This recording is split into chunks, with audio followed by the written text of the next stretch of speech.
Hey there, Photo Universe. Okay, so APS-C Pro systems compared, and this is for a general purpose system. This is just a thought experiment, kind of see, you know, what we want to have on hand if we want to be professional photographers.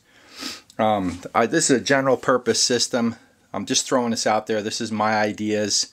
You might think a different lens or a different camera or whatever. Yeah, okay, no problem. I mean, hey, you know, but there's some basic fundamental ideas that I can get across here. So we're comparing Pentax, Nikon, and Canon, and the prices and what lenses I would choose to put together a general purpose pro system. So you're freelance, you're going to shoot the occasional wedding maybe. You're going to do some sports maybe, you know, just any job that comes up. You're going to do some newspaper work, whatever. So you just want to be ready and have a bag, a kit that you can pull from. All right, so what do we got going on here? Well, we got the, let's start off with Pentax, okay? So notice that in Pentax, Nikon, and Canon, I've got two camera bodies listed. In other words, you need to have two bodies. Why? So you have a backup. You can't show up at a wedding and your camera broke and say, oh, my camera broke, sorry. I'm going to use this point and shoot now. I'm going to borrow somebody's camera. That's not going to work. Okay, stuff does break down, and once you say you're professional, it's going to break down all the time. I don't know why that is. If you're not getting paid and you're just out there playing, I mean, you can go scuba diving with your camera and it'll probably be fine. But just say you're professional and it's sitting in a case, a sealed Pelican case, and you take it out and it's broken. I don't know why that is. But once you say you're going to start doing something seriously, all of a sudden everything starts going wrong. Anyway, okay, so that's redundancy, right? And so what are we redundant on? We're redundant on the camera bodies. So 7D times 2, D300s times 2, K5 times 2. And we're redundant on the flash units. And particularly this is for weddings, because it's a one-time deal, and if something goes wrong, you got to get the shots, right? Other stuff, not so much, although if you're covering a sports event or something and it doesn't happen, I mean, you could get in trouble with whoever paid you to go do the sports event, whatever. So 2 times flash units, right? So in case one breaks down. Also, these flash units all have wireless remote capability, so you can play games with that too, which is kind of nice. It's kind of the standard nowadays for professional flash photography, is to do something a little bit more than just the bang-on straight shot. So, all right, this might be a multi-part deal because it's going to take some time to explain all this. Anyway, so what's a basic kit? Starting with Pentax, the K5 body right now is $1,200, okay? I define this like in the D300s for Nikon.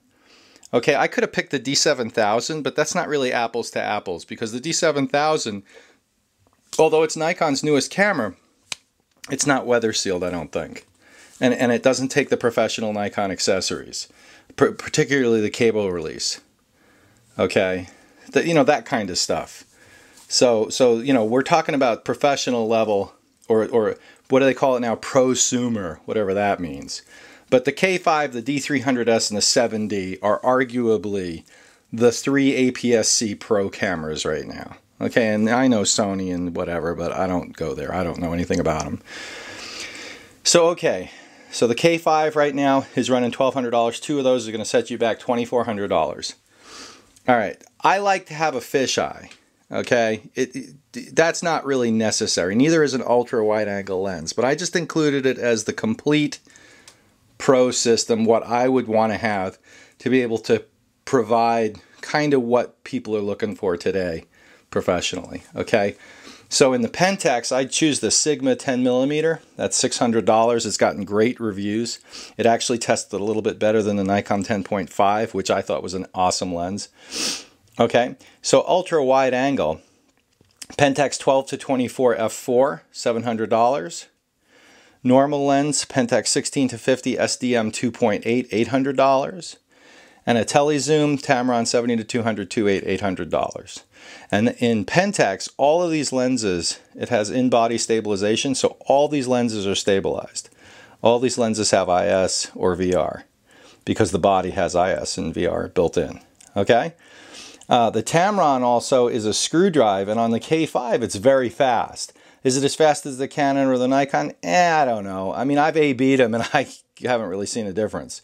So you're not really, in Pentax, you're not really giving up too much to get the Tamron. In Nikon and Canon, if you were to buy the Tamron comes with a built-in motor, and the motor is horrible. It's one of the #1 complaints on the reviews. So the Tamron's not viable for Nikon and Canon. Okay, I didn't include the 300 2.8s in the price, because that, I mean, it'd be, you know, 300 2.8, you know, if you've got to have it, you got to have it. But arguably it doesn't really change the prices too much, because you could get the Sigma for the Nikon and the Canon. I mean, that's no problem. I just included the Nikon and the Canon prices just to show you what the real Nikon and Canons run. So if we're doing this in Pentax, $5,300 gets you all the camera gear and lenses. Add $800 for 2 Metz 58 AF2s. Those are the recommended flashes for Pentax. The Pentax flashes, I think the Metzes are better. So 400 times 2, $800. You're at $6,100. Okay? All right. So Nikon, like I said, 2 D300Ss, again, professional body. You know, you can't compare the D7000 to the 7D. It's just not the same camera.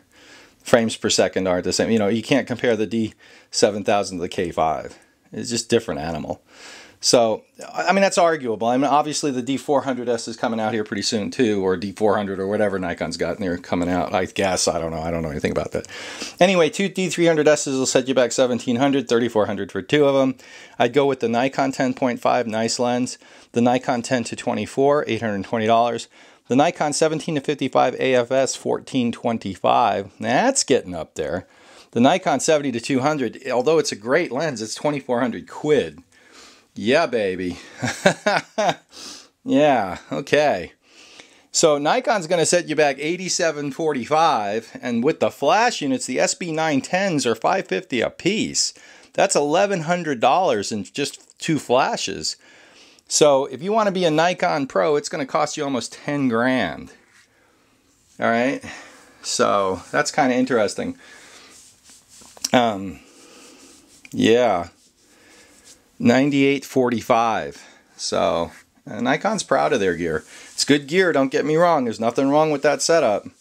Although it's 12 megapixels, and I'd probably wait for the D400, whatever that is. But $98.45, man, that's some serious coin. So anyway, all right, this is going to be a 2-parter. We're going to move on to Canon here in a second, part 2. All right, coming up.